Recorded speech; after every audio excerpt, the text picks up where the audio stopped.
Medzi množstvom kníh má Biblia, Sväté písmo, jedinečné postavenie. Možno preto dostala aj prívlastok Kniha kníh.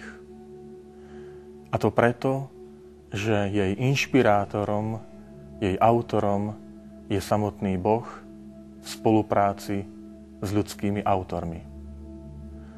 Prežívame rok kresťanskej kultúry a uvedomujeme si, že Biblia bola inšpiráciou počas dejín kresťanstva nielen pre duchovné, zasvetené osoby, pre veriacich, pre kresťanov, ale aj pre umelcov, pre vedcov, dokonca aj pre neveriacich, pre ateistov.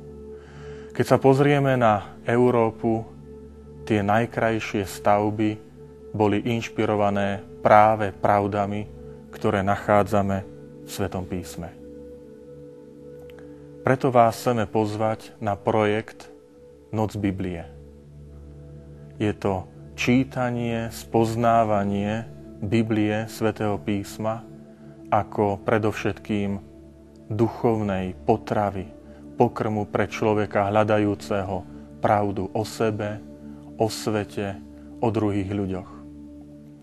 Biblia je pokrmom pre nás, aby sme boli lepšími ľuďmi, aby naše medziľudské vzťahy boli lepšie. Čítaním Biblie sa meníme.